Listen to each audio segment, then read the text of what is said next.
games, though, wanting to turn it around right now. Tahm Kench and Trundle off the bans already. All right, and as the bans come through, no Rakan. That is the ban that remember Jat had talked about here. Canned off as well. And okay, looking at things like Aatrox, Akali, Nocturne, Zoe, often all high prized. And I still even have Aatrox so far. There's the late ban coming in there. Definitely a lot of assassins available too if there is an early Zoe pick, but a little bit of a bait right there with the Akali hover. Don't believe they'll blind pick it here. Ryu definitely is an assassin player, but maybe not as much time put in. Famously, the other Zed.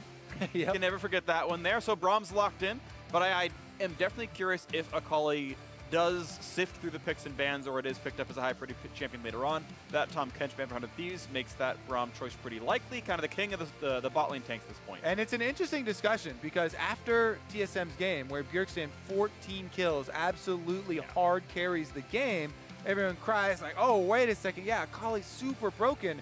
However, Akali has lost a lot of games. In every game except that one. Yeah, both North American LCS as well as the rest of the world. And it is more difficult to pull off later in the game. Bjergsen was just extremely proficient on the champion. Yep. Once again, though, talk about very standard picks. Varus in the bottom lane. Everybody loving the Varus. Very strong laner. Brings the crowd control later, as we saw in the last game. You can get picks. And it just brings the full package, so easy build routes, and all will be the story for bottom lane. WildTurtle and JayJ going to have plenty of kill potential. Alistar all-ins, backed by Varus. Meanwhile, top lane, Phreak.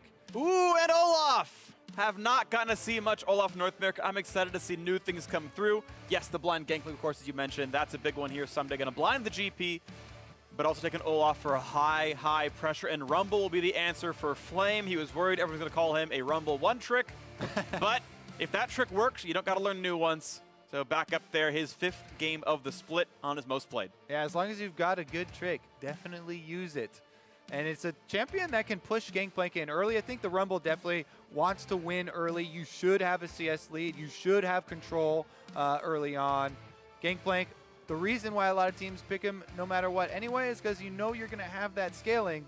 And as you said, paired with an early game bully like Olaf as your jungle does give you some more threat and a couple of options there actually for the early game. Olaf did get some attack speed buffs, has been very popular, so I'm definitely in Korea, and really been rising up the ranks. We'll see what FlyQuest answer with. They could throw some more jungle bans here from 100 Thieves. They could. But it doesn't look like they feel anything here is left. Targeting mid lane instead and trying to carve out something here for Ryu. Orianna is still available if they want to go blind pick. Sure. Well, it's Sejuani. That will be the single jungle ban they put in. That wasn't in phase 1. Of course, we saw that Trundle and Nocturne were already taken off. That might have been part of what set up the Olaf, especially that Trundle ban specifically. Akali, Lucian, the 2 FlyQuest bans trying to pinch some of those lanes. So will it be a blind mid? Will they grab their jungler? And ooh, Santorin's Lee Sin. Oh, baby. Nice. I love this champion. With the changes of Lee Sin, actually, initially, you know, when they changed the wording on the execute mechanics with the Resonating Strike Sonic Wave, it was fairly power neutral. But just with a little bit of switch there, a lot of people, you know, got it into their minds to start practicing again and, you know, dust off the rust. Yeah. We've seen a lot more Lee Sins coming through. There's the Zoe, though, for Ryu. Definitely good champ for him. His most played by far. Now it goes up to his number 6 of the LCS regular season. And one final pick now for 100 Thieves. They need a bot laner. Akali has already been banned out, so they can't use that assassin to try and counter Zoe, but they do have Fizz as a possibility.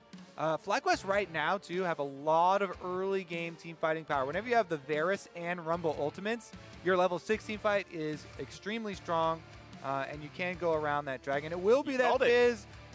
Boom! Into Zoe once again. Well, famously, we saw Jensen play and absolutely demolish the matchup. Might see it here for Keane as well, but this is going to be really exciting. There's only one tank on the FlyQuest side, and that is the Alistar here for JayJ. He's got to hold the front line damage. Everywhere else for 100 Thieves, they've got Braum and Olaf kind of sharing the duty. Neither quite as tanky as an ulted Olaf or an ulted Alistar in a real team fight, but a lot of poke though for this squad. The Barrels, the Zoe, the Ezreal, all of them, it would play very far away. Yeah, and that poke has to come into action early on there for the Zoe into Fizz matchup. You don't want to let Fizz get a lot of early CS. You know, try and use your control early on. to at least make him lose out on some CS, because once he hits level 6 and has access to the ultimate, he can threaten the all-in at any time. Very easy to hit the ultimates onto Zoe because she doesn't have a lot of easy escapes. And we'll have to see if the Lee Sin actually makes the visit mid lane or if he wants to go bottom. Because again, there are a lot of options there. Well, it's going to be fun to watch for. Even Gangplank theoretically could take some pretty good damage. You can orange one of the hooks and then you throw another slow at him from the Rumble. But we'll see. Players on your screen. And we'll see who's going to play against which team. Echo Fox waiting in the winner's match. TSM waiting in the lower-sided one. Once again, I want to mention FlyQuest must win a quarterfinal match if they want a chance at Worlds. Just making top 6 is not enough to make the regional qualifier. They have to win a best-of-5 in the quarter. So getting a good seed, getting a good opponent, getting maybe side selection, going to be a big deal for that one. We are now on to the Rift, 100 Thieves versus FlyQuest. Let's see if we have any sweepers opening up. Not quite yet, as we saw in the last game. I really do recommend it, especially if you take Ghost Poro as well. Going for the invade, taking out a Vision Ward, leaving your Ghost Poro behind in enemy territory, try and get some extra damage for your early jungle clear. Right now, though, Ryu going to walk right up on the Zoe and see if he can get an auto attack or two off on Keane. Braum slow. Yeah, pulverize and out they walk. Oh, he punched him. Punched him again. Hit with the chair. Aphromoo with the 3-for-1 there.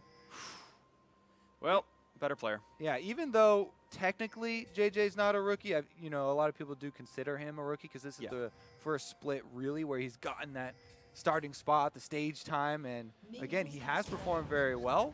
Aphromoo, though, is consummate senior here. I mean, he is the veteran of the league, been playing since the very beginning, and looking to try and get his team a better playoff spot. Again, if they win this, whichever team wins this will be playing against Echo Fox for the number 3 spots.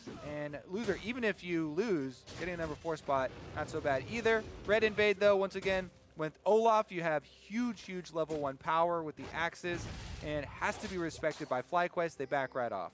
And look at that. Yeah, Santorin now going to be late to the party as Afro's going to leash. Of course, he's got Summoner Teleport on that Braum, so easily able to get back to bot lane afterwards. And that right there, what you saw in mid lane, was what I was talking about with Zoe. Early on versus a melee assassin, you have to try and punish him, deny him some CS so he loses out on some early gold, because once he hits level 6, it is so easy. You can hide the cast time of your ultimate if you go into the queue through a minion with the animation. Makes it even harder to dodge. Plus, Zoe, of course, will root herself if she ever uses her portal jump, making it doubly easier.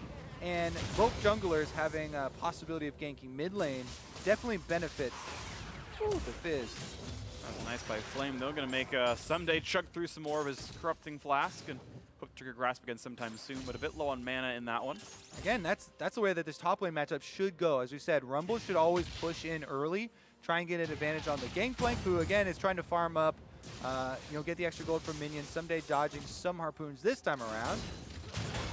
But it's so easy with Rumble, right? You just put on the Flame Spitter, run up as soon as you get close to them.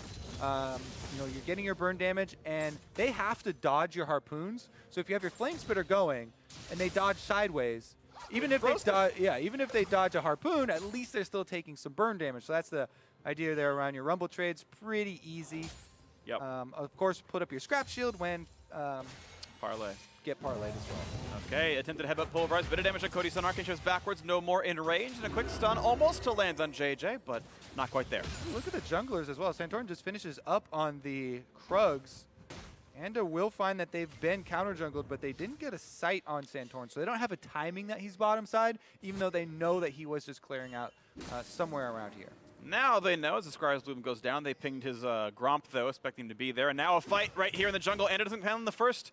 Doesn't land that first axe. That could have been a big deal. Now Santorin's going to go for it, actually.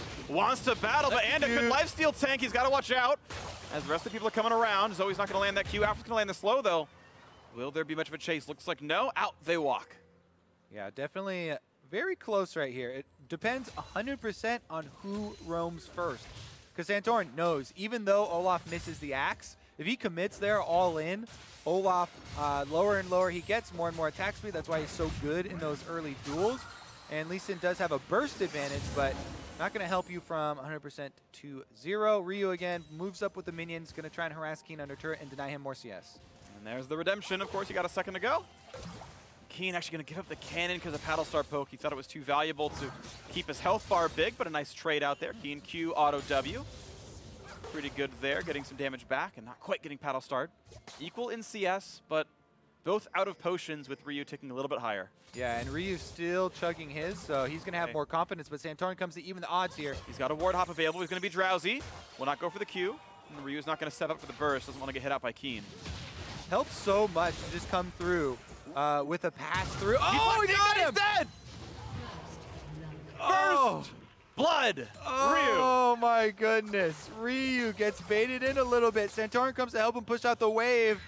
Zone off Zoe, and yet Ryu takes the opportunity. Gotcha!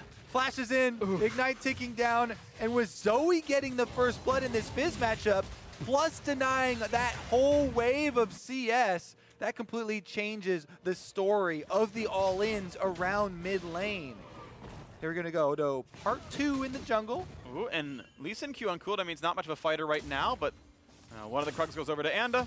Santorin going to grab the rest of this Krug camp and stay alive. Top lane matchup, 6 CS difference with a bigger wave for Flame to farm. Still winning here. Watch that mid lane again.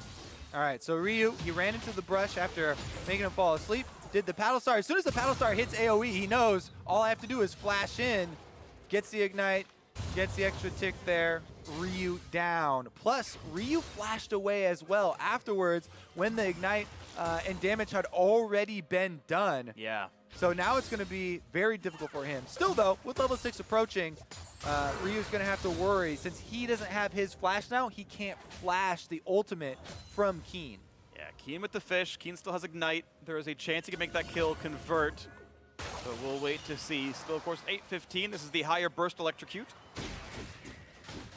Yeah, it hasn't been nerfed yet as far as... Oh, here we go, though. We might have some jungler intervention. Both junglers should know. You know, Flash is blown around mid lane. This is an explosive matchup. Both of them are looking for kills. So junglers are definitely going to want to keep around this area. But he had not seen the placement. And very nice ward there. Does see Enda in the wings. Ooh, big damage out of Turtle. Arcane Shift out for Cody Sun. Checking on the bot lane. A 5 CS difference as the first recalls on TPs were used. Second tier on one side, a lot of attack speed on the other. Looks like it's going to be another attack speed Varus game. I don't think you'd rush Zerka's Greaves if you're doing lethality. Definitely true. JayJ as well with another roam here on the Alistar. He has made a lot of early steps to try and come play with Santorin. Now they're visiting around mid lane. Aphromoo's already there though, and they've got wards. And again, no plays to be had. So Ryu able to keep sitting back, staying alive, sitting on that first blood gold, and really no issues for him in this lane. Back everyone goes. Looking at top lane on the mini-map, you can see a 21 CS lead, so that Rumble's still doing well, and so far uninterrupted by Anda. And being able to play aggressive pretty nice against an Olaf, because as soon as he comes to your lane, that could be rough.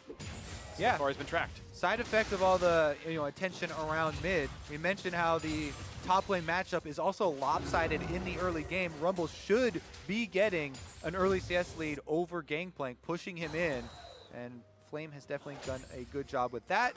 As you mentioned, no teleports for the top laners, but there is a Gangplank ultimate if some action does break out here. And again, we have more roams. Looks like the bottom lane from FlyQuest roamed up to mid lane as mid lane is roaming up here into the jungle.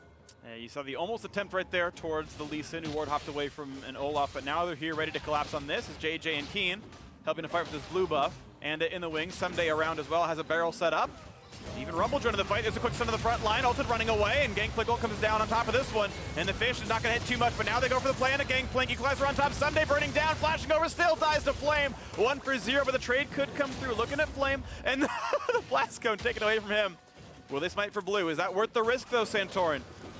Waiting around. He's going to back off, and they're going to grab that kill and walk out, FlyQuest. I have to say, that was a little bit of an extra risk and misplay from Ssumday. We haven't seen him stick around an extra second like that to take more damage on the Rumble ultimate. He flashed over late, still died afterwards.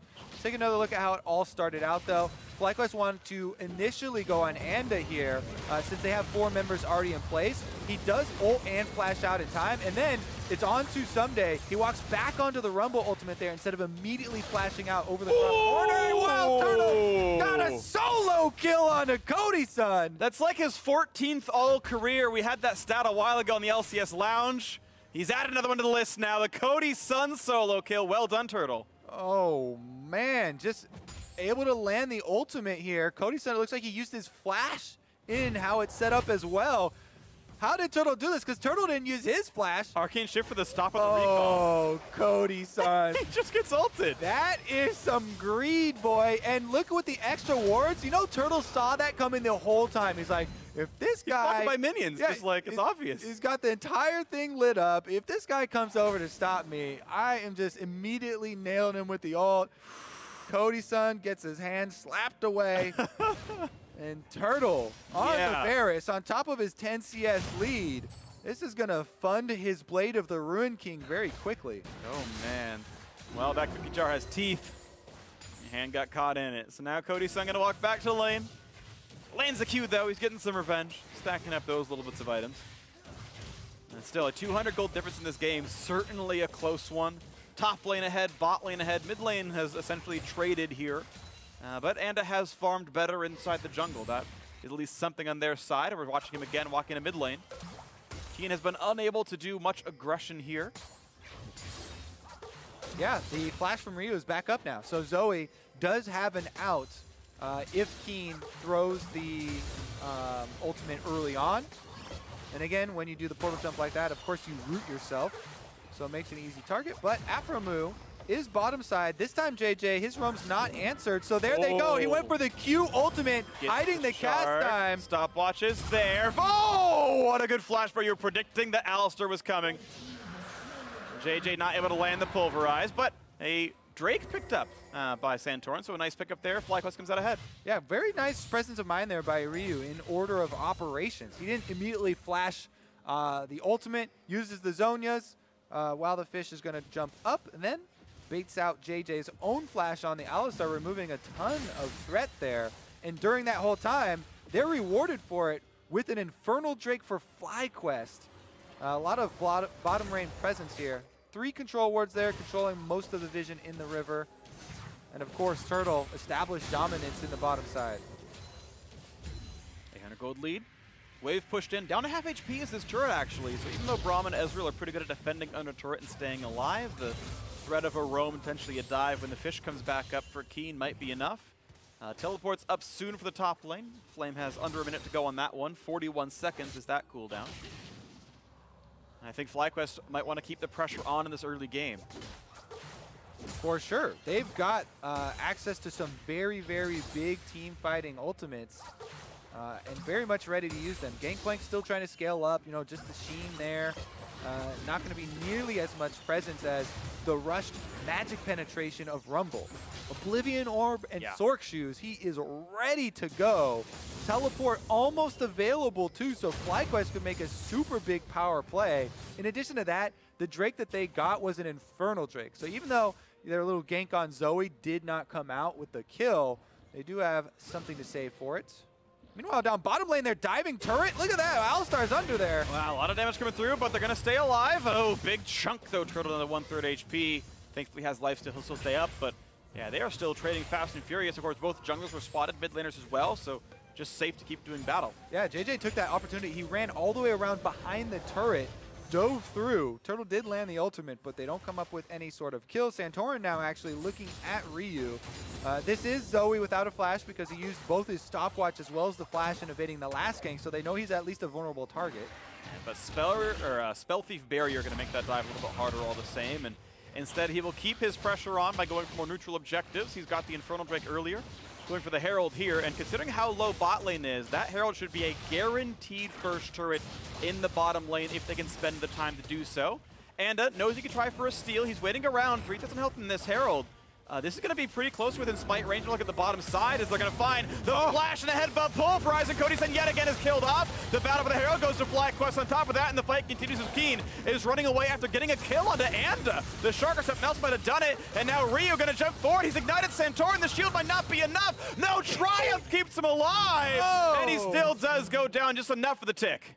Keane does go in there, dies for the greed, coming for the kill. Flame probably had that one in the bag, but they're pretty happy with the situation anyways, because down bottom side, Turtle says, that's how you stop a recall, buddy, as they kill Cody Sun under turret. They take the turret as well. Rift Herald on top side activated. They might even just get 2 turrets for none.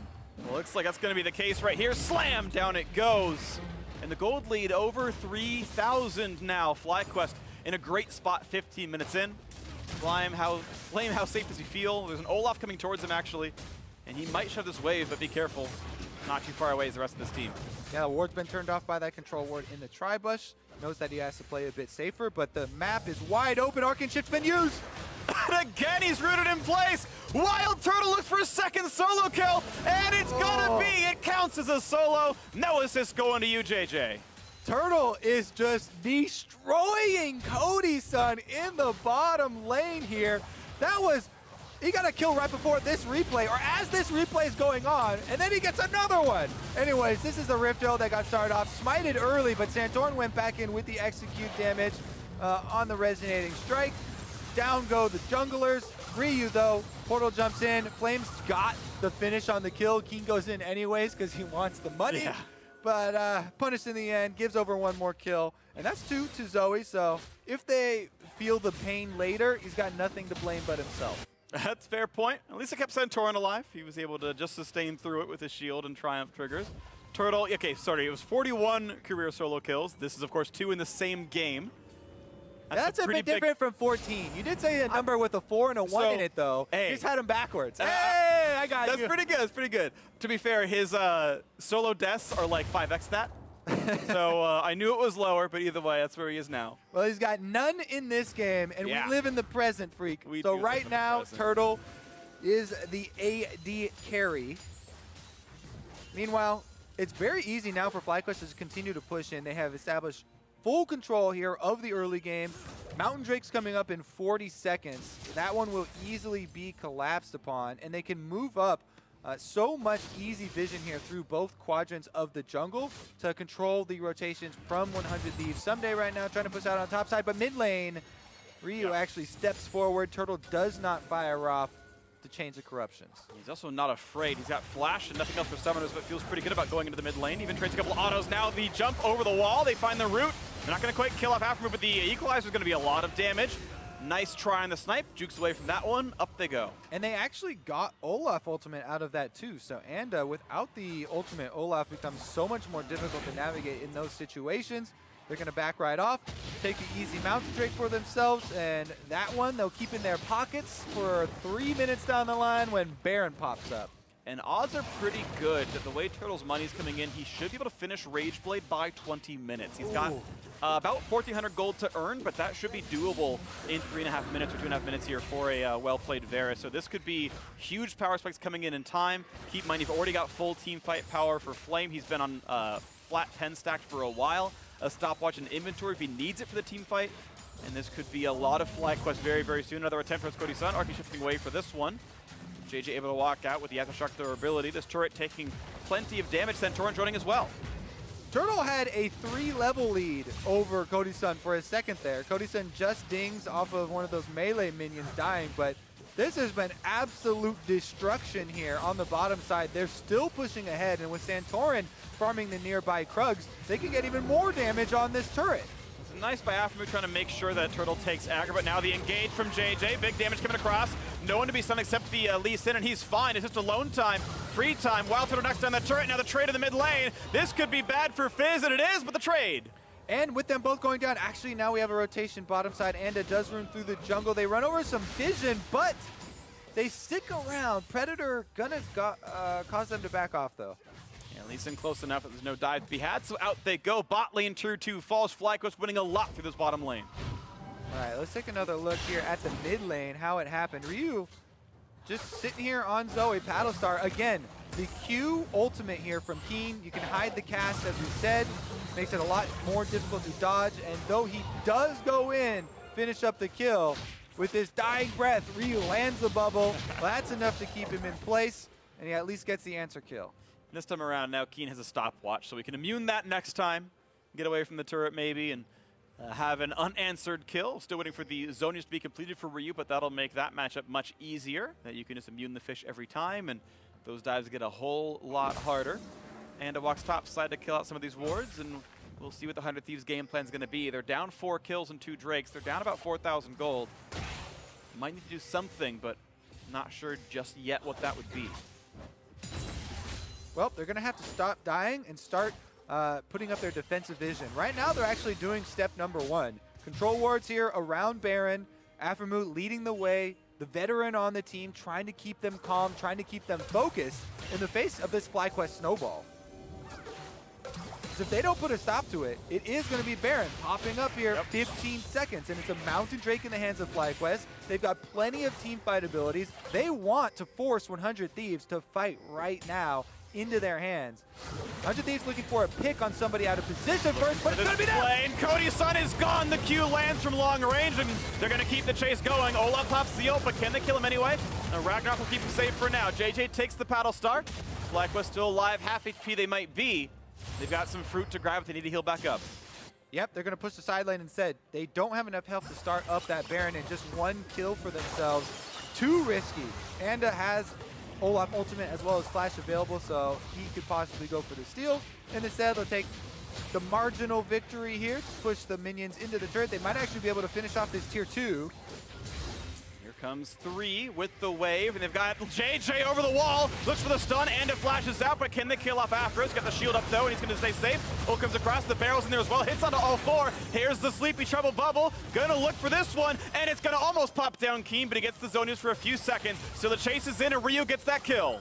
Nice collapse there from 100 Thieves, grabbing the counter kill, and Flame now walks up. Now he's in dangerous drowsy. He's asleep. He pops the stopwatch himself, but there's plenty of reinforcements. Barrel lands for the slow, the axe for another. Not quite the stun, but he's gonna sleep yet again, and the kill comes through. A second for Ryu. 100 Thieves fighting back here, and they scrap together 2 kills for themselves. Some much needed gold, as well as putting a stop to that FlyQuest snowball. They were pushing ahead, looking for the extra turrets.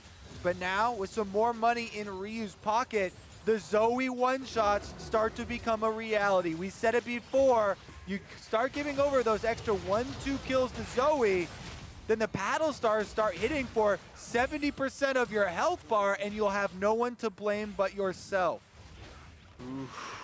Ooh, nice little stop on the recall there. Turtle doing so safely. Gotta Tale say. of 2 oofs. Yeah. Here we go, though. This is another look at the collapse. FlyQuest, they want to push it. JayJ goes in, gets the knockup onto 2. They know that they shouldn't chase here, though. As everyone moves over, they're trying to get JayJ out of a dangerous spot. But Ryu already collapses from the top side. He hits a nice bubble onto Keane and still gets the burst damage from his paddle star, even with the stopwatch going off. So they finish off the kill. Even though he has a bit of a wonky Zonia's there, they still find another bubble. That's 2 bubbles from Ryu, and it's going to be 2 kills for Ryu. They chase him down, they don't let him out of the jungle, and he finds the last little bit of damage.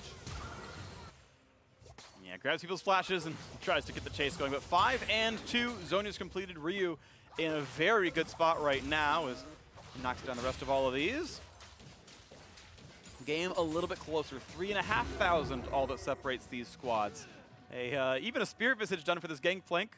Second item to try to survive his split pushes up against Rumble and the burst damage of the Fizz. QSS now done for WildTurtle, going to make him feel quite a bit safer as well. Yeah, Turtle definitely very powerful in this game. 60 CS lead in addition to all those solo kills he got onto Cody Sun. 2,000 gold lead. Definitely a very fed Varus. So buying a little bit of defense there with the QSS I think is intelligent. You know, if he's the one who gets slept and killed at the beginning of the team fight, they have no chance. Here we go, there's another look, does he land it? It's gonna land, good damage here, Zonia's pop, but how about the re-engage? Ever comes in, ult's gonna land on top of everyone, Cody Sun walking to the back, and now the first kill comes through, Zoe has been picked off. Santorin gets that credit, JayJ's days are numbered, he will fall. A lot of damage from that Gangplank ultimate actually forces Turtle back out. So even though they got the pick here initially onto Ryu, the ideal member for them to take out at the beginning of the fight, 100 Thieves still fight back. They still secure themselves around mid lane. And they're able to chase them off. They're not quite done. You're seeing Flame past the midpoint, still shoving the waves in. They have gotten that recall from Turtle, but he's coming back. And this is going to be the rush for the third Drake now, 24 minutes in. He'll be killing objectives very, very quickly. Baron's not been set up just yet, but at least these neutral objectives are stacking up here as FlyQuest complete the chromatic array here. 3 different Drakes. Yep, gonna get some more speed for themselves. And again, with so much extra control here on the map, they should be able to set up that ward.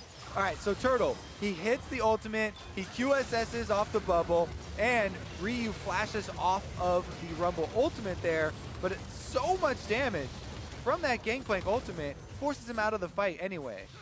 So definitely a huge recovery here from 100 Thieves. They're still on the precipice of falling over in this game though. FlyQuest, they know they've got this Mountain Drake in the bag waiting to burn down Baron. So what they should be doing is setting up more of that vision through the jungle that leads to this Baron.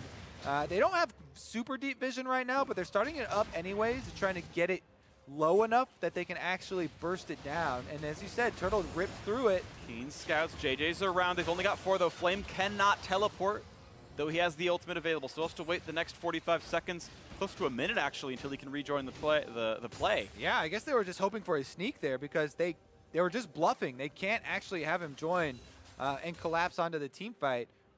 Here we go though. Pushes up the minion wave.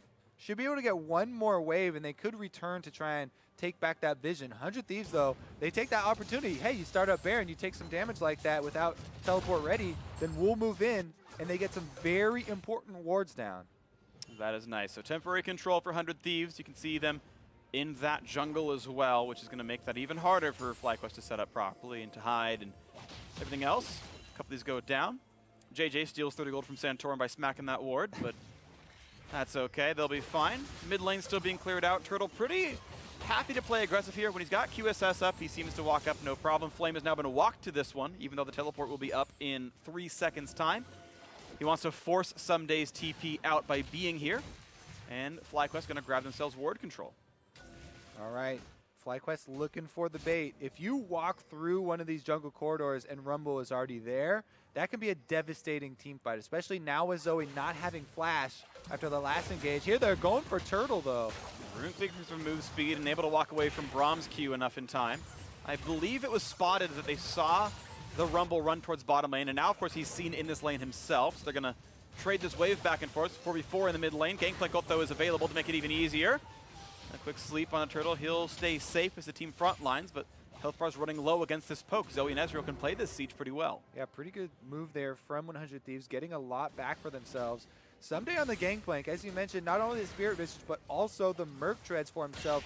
Huge amounts of magic resist for those side lane split pushes. Whichever solo laner he fights, feeling pretty confident. In addition, another no magic mantle on top of those 2 MR items. So he's actually very tanky in the 1 versus 1.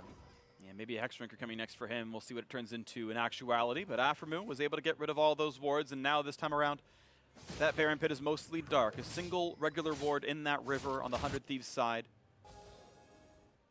One in the river. Santorin's going to see that one. No, he doesn't. Blind. He's playing his character, okay? He's role-playing. It's fine. He did see it, and he told JayJ, I got better things to do with my jungle tonight. Oh, he's all right. Once again, control this time around on the FlyQuest side. They're doing this battle back and forth. Some deep wards as well as Santorin gets rid of some of these camps and managing to make himself a bit richer in his quest through the jungle. Meanwhile, it looks like they're committing to these 2 pushes here. 100 Thieves on bottom side, but FlyQuest on top side. They've got no answer for Keane. He's going to actually rotate over. They might pick mid. And they're choosing to go for mid lane outer. Keane actually had time on top lane outer, but he's going to wait around. It's going to be sleep onto the Alistar. Woken back up. Mid lane outer falls. A recall stopped out of Rumble as they've pulled Ssumday up. So 5 here for 100 Thieves. Yeah, that would have been a very bad teleport to complete. Even with Azonia's on Flame, he would be in a super bad spot in the middle of 5 members of 100 Thieves. So he cancels it wisely, and they back right off. Really good macro here in the mid game from 100 Thieves, from a weakened position, they're still able to get back into it. They get their first turret gold of the game with that little move. Yeah, only 3,000 gold now separates. That's not too bad anymore as we cross the 29th minute here.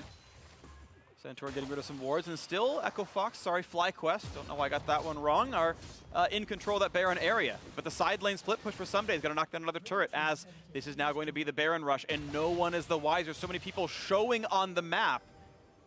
But with enough missing, Aphromoo is going to walk forward, and right behind him, JayJ is going to spot this, going to look for the ulti, and he's going to try to push them back. Now can he steal? He flashes in, and he's going to get it, and grabs the Baron. Now can they get more? Turtle's days are numbered. He's down, the shutdown goes to Olaf, flash over the wall. Can they get the next two? It's been a trade of kills as Keane runs away. A 1-for-1, but with Baron and 100 Thieves and Ryu still in the chase. It's going to be found out by a Guppy, but that's not very much damage. Flame's going to join on top, Equalizer to grab another kill. They're going to make it their second. No, they won't. Yes, Ryu finally burns, and Aphro over the wall, taking damage as well. Cody Sun landing the auto attacks. Here comes Gangplank with the Flame Spitter, dropping Cody Sun low. The chase in towards JayJ. Ssumday grabs that kill. He's looking for number 2, but not before Flame can knock down the bot lane again. He will finally fall here to a barrel chain, a double kill for Ssumday. Well, that was a scrappy one, Phreak, as Ryu made a bad choice to continue the chase over back of Baron Wall. He calls the rest of his team. They come to try and bail him out of it, and they give up a bunch of extra kills after they had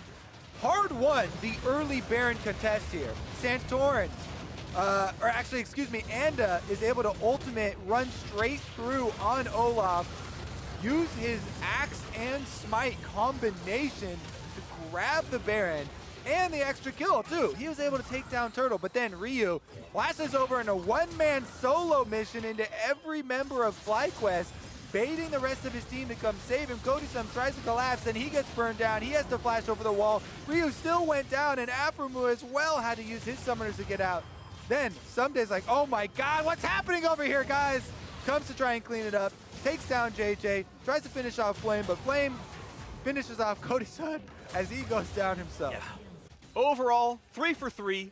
But the Baron gold went over to 100 Thieves, and the buff is on 2 of them. So that is a victory on the blue side, and it gets the game even closer. 1,000 separates. And it's on the 2 members we talked about in the intro to the game.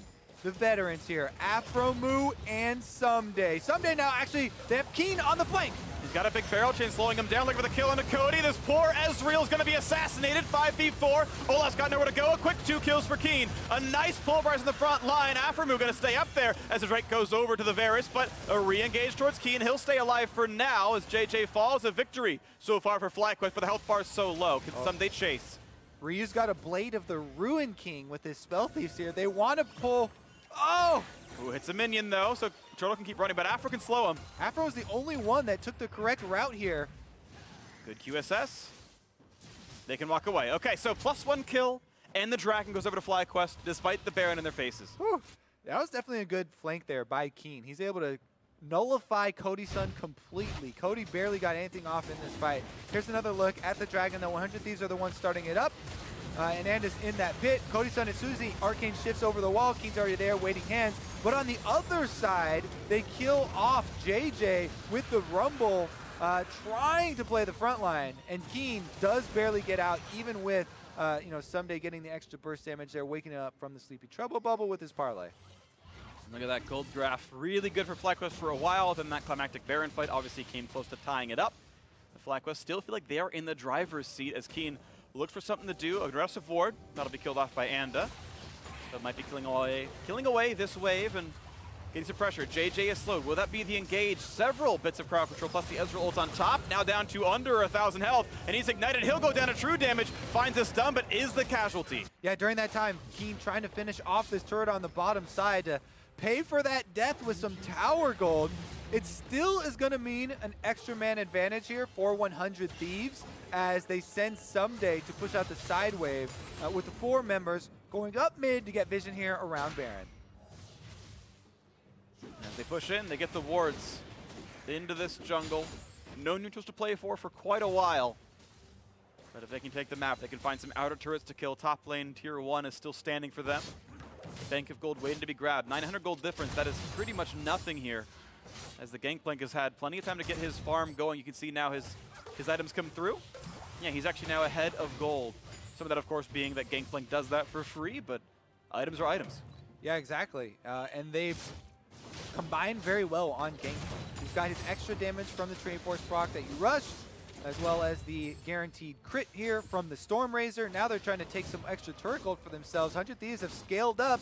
They've completed their goal. They weathered the storm from the early power of FlyQuest. FlyQuest still have the elemental drakes to speak of, though. So even though the gold gap has closed, they have a lot of extra Baron killing, especially power with the double mountains.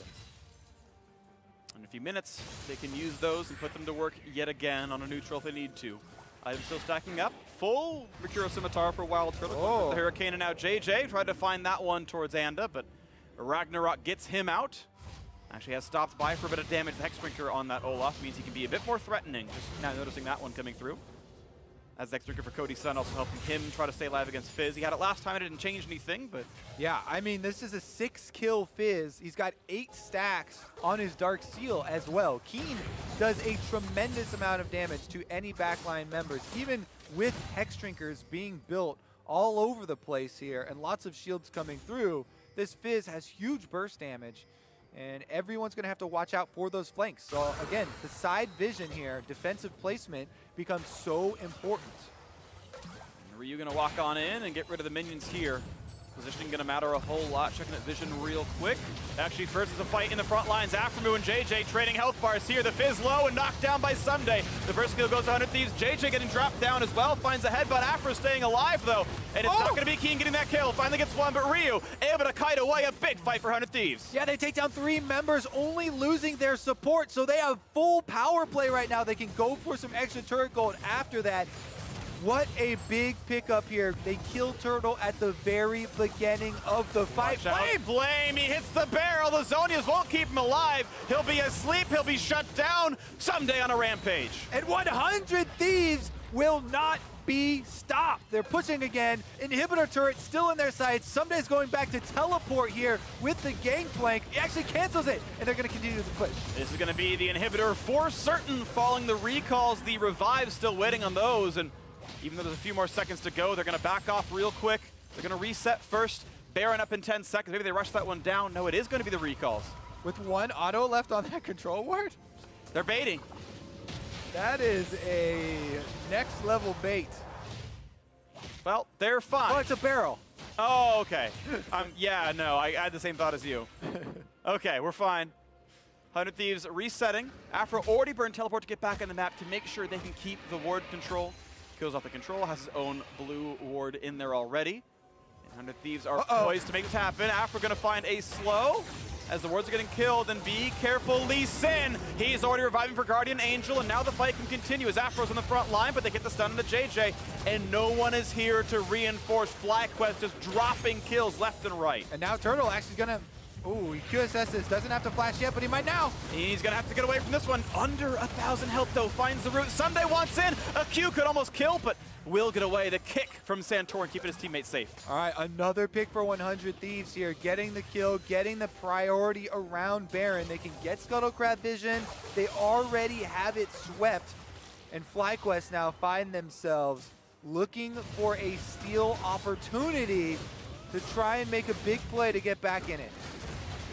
Got to be the play, or FlyQuest are going to lose the game on this fight. Turtle flanking. Team's coming around. This could be very bad. Santorin's gone. There's no smite left, but Anda knocked in the air with a 3-person shark. 4v5. Can FlyQuest win this fight? So far, they cannot. Aphromoo won't even drop with the shields on top. Finally one for Flame, but his team is dropping around him. Keane gets a couple of trades back. 3 kills for FlyQuest, but maybe Cody Sun gets the revenge, and he will do so. An ace. Almost, as JayJ survive. And now there's just 2 members up left for 100 Thieves. Nothing for them to really do by themselves. Here's another look at it. Again, it is a teleport in from Turtle early on to flank around the back of the Baron pit, while Ryu and Cody Sun are chasing down Santorin to kill off the jungler. Turtle walks in, he gets immediately stunned up by Aphromoo, so he goes down. Ssumday uses his stopwatch there to delay and able to flash out afterwards, but Keane also finishes off 2 on Fizz. So another couple of extra kills. Meanwhile, 100 Thieves right now on your screen, you can see they're taking the Elder Dragon off the field so that FlyQuest won't be able to get it with their 4 Elemental Drakes stacked. They just want it to not be an option. Buff isn't too good for them, but they'll take the gold all the same. Look at this, 100 Thieves, a very sizable 6,000 gold lead. Their items coming through, still room to grow as the final shot comes through for Ssumday. This has been the story of 100 Thieves as a team. A little bit slow in the early game, but ramping up so quickly. Aphromoo and the squad with a lot of mid-game shot calling. They were able to get their turret gold back for themselves, slowly creep back in. Then they find some picks and able to easily execute actually in the early game. So now it almost feels extremely comfortable. Even with how scary the early game was, FlyQuest getting kills left and right, seeming like they have full control. 100 Thieves are in their zone right now. This is their comfort area of the map, of the game. Late game now with Elder Dragon burn onto JayJ. He's running low on health, and the ulti's on top of him. This might just be him running and hoping, but he's drowsy again. And this could be the shutdown coming through. Bop! Down he goes, Ryu gets that kill. The re-engage, though, a beautiful equalizer, 4v5 yet again. FlyQuest will try. Do they have the burst? They picked up one. Look for the second. Azonia's for Keane. They got 2 kills on Turtle. A beautiful kick for Santorin. He'll die, but is there a chase down? Turtle can't land that Q. He's in the middle of the enemy team, shut down by Ssumday, but they keep going with Keane. He can't get it, though. Cody Sun stays alive, and now Flame is running, but he's about to be snuffed out. Ssumday's going to lock him down with the power of the water. A triple kill in. Looking at mid. Oh, it's an insane game here as Ssumday is the rock for 100 Thieves. He's going back for health. It looks like they want to teleport and end it now. With these death timers, it's only going to be JayJ that will get back up in time, and they can deal with him pretty easily. This should be the game, and 100 Thieves will end the regular season in a top 4 spot. They'll have their battle against Echo Fox, the number 3 seed. That'll be coming up soon. FlyQuest will drop down. JayJ will try to keep them alive, but it just will not be enough. What a win for 100 Thieves. All right. The tiebreakers to determine the tiebreakers have been completed. Yeah. We will have Echo Fox versus 100 Thieves later, but right now it's going to be FlyQuest versus TSM coming up next. Yeah, 100 Thieves will have, of course, side selection in their quarterfinal. They may play FlyQuest again based on what their matches look like, or you know, they got 100 Thieves on the other side of it. Or, sorry, TSM on the other side of it. We'll see what that comes out to be later on as we figure out 3 versus 4 and 5 versus 6. Again, Ssumday here on the Gangplank, farmed up all game. He ends with the full build, 9-1 and 14 in those team fights, turning back around a lot of the numbers. That was FlyQuest chasing that last team fight, trying to pick off a couple of extra kills, but they were chasing through Ssumday, through the Gangplank barrels, and he was able to cut them down. And definitely some mistakes. WildTurtle really incredible in the landing phase, and overall that team really great in the early game, but the mid-game misgivings, 100 Thieves definitely a bit more sort of well-controlled in their mid-game. The fact that Ssumday had such a horrible, terrible early laning phase and then went 9-1 and 14 to end it out. Like, that was a big bit of growth there. We had a similar story for Ryu. Ryu on the Zoe was the hope for 100 Thieves, right? Keane gave him the extra kill on Fizz at the Rift Herald. They used that. He got 2 more kills in the jungle then with a good collapse from 100 Thieves, and he was just 5-kill Zoe, landing sleep bubbles left and right. But then he chased over the back of the Baron wall and gave a little back the other way. So it was definitely a rocky game here. Rocky game, very chaotic, but at the end of the day, it was, of course, 100 Thieves taking over that win. But now let's hear from our analysts at the State Farm Analyst Desk. Thank you very much, gents. A solid comeback victory here for 100 Thieves over FlyQuest. Very different story from the first game of the day, which kind of just was as soon as one mistake was made, the team gets rolled over. This time around, 100 Thieves able to recover from a pretty poor early game, in particular on the bot side of the map. Before we get to how it all fell apart and then came back, let's take a look at comps and the way that these lanes should interact. For the most part, 100 Thieves have a really strong scaling comp, but not too much activity anywhere but mid lane. Obviously, GP versus Rumble, you're going to lose that lane unless something crazy happens. And on the bot side, the Ezreal Braum is not a proactive lane, so it fell on Ryu to make stuff happen early on, and that's exactly what he did. Yeah, oopsie by Keane there, using his playful trickster to push the wave while Ryu was gone. Also, it felt a little bit like Cody Sun's head just wasn't really in the game for the first 20 minutes. This was one play where clearly he's going to lose the trade. Like, he's just not paying enough attention to the map. Like, yes, he didn't actually see WildTurtle, but this isn't a play that Cody Sun really makes during any of the other regular season games, and he made 2 or 3 of them during this game. I mean, like, let's be honest, he was kind of running it down. Felt like it was like a Monday scrim set to him, not really like a tiebreaker match, and that's why the game did have like 40 kills in it, but eventually he did kind of figure it out, and then Ssumday's scaling came online. The better that Baron there was pretty massive. Baron steal was huge. Yeah, the Baron steal was huge. Otherwise, but FlyQuest at that point had started getting desperate as some of the skirmishes started turning against their favor, and you just see how much burden of execution is on FlyQuest comp with a Fizz, with a Lee Sin, versus an Olaf and a GP and a Zoe. Yeah, Ssumday really got huge towards the end of this game. You saw him flank and kill WildTurtle in the back of this fight. Here, the GP ult is kind of what allows everyone to catch, but this ended up being the deciding fight. Right. It didn't have to be, because FlyQuest wins it basically here. Don't kick. They don't need to continue. Either don't kick and kill him, or don't chase through the choke. Turtle then chase through the choke. Then Keane chases forward and Flame the whole time. Everyone just kind of funnels in there. Whoops. Yeah. Definitely a game where people I don't think were playing at their best. But I think 100 Thieves clearly shown that they are the better team with this game. Not everyone playing at their best, but both top Ssumday laners, playing pretty well. Flame too. Exactly. Doing what they need to do in that matchup, right? Flame appropriately pressuring that matchup early on, understanding that he will just eventually lose it, and Ssumday kind of weathering the storm until he can get to that late game point where he just starts kind of mowing people over with AoE barrel chains. I did feel like FlyQuest did come to play, actually. They just had missed execution towards the end in a game that got very bloody, and 100 Thieves was able to pull it back. So this is potentially a pretty tough loss for FlyQuest. I think of the teams that are in the playoffs right now, FlyQuest definitely feels like the target for people to beat. They think, man, we'd love to get FlyQuest, right? So they do need to show up in the next game, right? Try and get a slightly higher seed going into playoffs. Don't back into the playoffs by going 0-2 and then just fall out in the first round. I think more than any other team, they're the team that needs the momentum from a win later, just for their confidence going in. Well, and they're the team that wasn't there in spring split, right? And I think that's probably a lot of it, is just kind of this feeling of, hey, all these teams have been here before. We're the ones who have to prove ourselves. Yeah, not to hit on it too much, but if they get out into semis, then they replace Clutch and potentially in the regional qualifier tournament. Yeah, so true. They have a lot to fight for to really prove that they deserve to kind of keep beating these teams. Right, it doesn't end there for FlyQuest. Obviously, they have to load right back up on stage for Game 3 as we play the losers match before the winners match. Yeah. So they'll be up against a TSM that took a hard loss to Echo Fox. I mean, at least if you're going to lose, I don't know what. Yeah, well, I mean, which team would you rather? Which team's position would you rather be in TSM's or in FlyQuest? I would rather be in TSM's position. Okay. I feel like TSM played a composition that they're not necessarily that familiar with. Lost in 24 minutes. And if they shrug it off, go back to your core. This to me was more of FlyQuest's core that they then lost with when they felt like it was in hand. It might be a bit of mental boom. Mark, different opinion? I disagree that Fizz and Lee Sin is FlyQuest's core. Playing around mid pressure is not what they do, and that's what they tried to do this game, and it did not work. They lost the 2v2, they got pushed in, and that's how that comp works. It's much more a C9 kind of comp where it's like those two guys are going to destroy with the counter pick. That's not typically how FlyQuest plays, and it didn't work out this time. All right, well, as the teams ready up for the second half of TieBreakers, let's take a look at League's newest champion update.